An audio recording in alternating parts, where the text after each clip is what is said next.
What's going on, guys? It's Jeremy Hopper here. What we're going to do today is go over a method that can be employed to obtain a person's IP address by getting them to click on a link. This is just another tool in your toolbox that you can employ to track an individual down or to exploit an IP address of a person for your own specific reasons.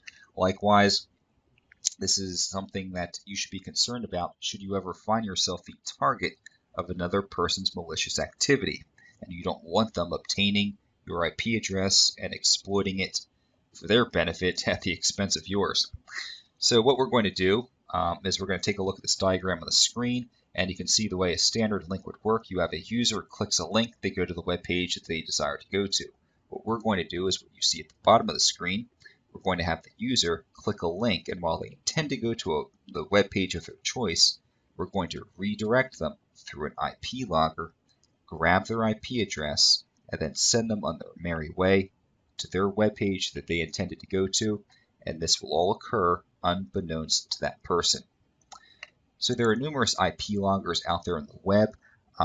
Many are web-based applications. You don't have to download anything. You don't even have to pay for most of these services. It's free, which is great. And the one that you see on your screen is Blaze IP Logger. And the way that this works is that it's going to ask us to enter a URL into a text box. So we're going to go out, we're going to find a web page that we think someone may want to click on and view. And because of the controversy concerning the ATF banning a certain type of ammunition for the AR-15, it's going to be a hot topic, and we're going to take this news article from the NRA-ILA's website. We're going to copy and paste that URL into the text box on the Blaze IP Logger website, and we're going to click Submit. So that's going to create an access log for us, and on that access log, we're going to be given an access code so we can return to this page later. It's going to tell us the date that we created this account. It's going to provide us the original URL in reference to the NRA-ILA website, and it's going to provide us the tracking link. This is the most important part. This is the link that we have to get other people to click on in order to obtain their IP address.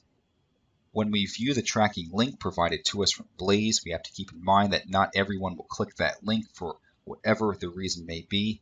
They may become suspicious of it, but one thing we can do is we can alter or modify it using things such as tinyurl.com or Blaze or bitly.com, and these are designed to take very long links or very long URLs and condense it into a very small format, and during that conversion process it changes the name of the original link to a state which is completely unrecognizable from what it was before. So this can mask it to some degree, kind of giving it camouflage.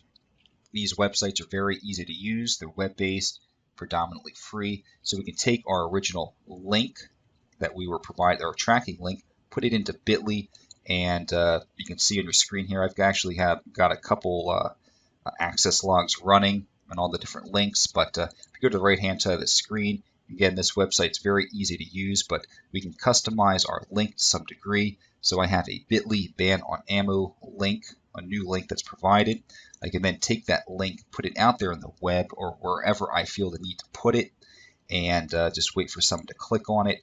And we can go back to our access log, and all that we have to do is put in our tracking code into the space where we first put our URL for our web page when we began this, and we can check to see what we have running in our access log.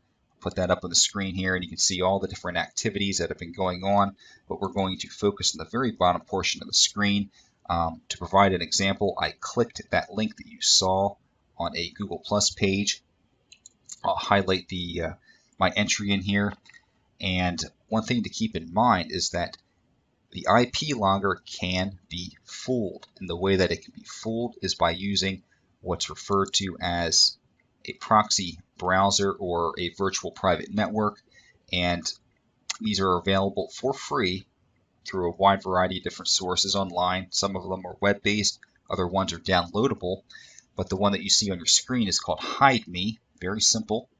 I wouldn't call it the best one out there, but it worked for this application, and I have this set up so that it appears like I'm from the Netherlands, and when I take the IP address that is in that IP log, and I put it into an IP address search engine. You can see on your screen in infosniper.com, it appears as if I am from the Netherlands. We can go to another IP address search engine, and again, it's mapping me out as being in the Netherlands. Alright guys, this brings us to the end of our very quick, very basic overview of obtaining someone's IP address by getting them to click on a link.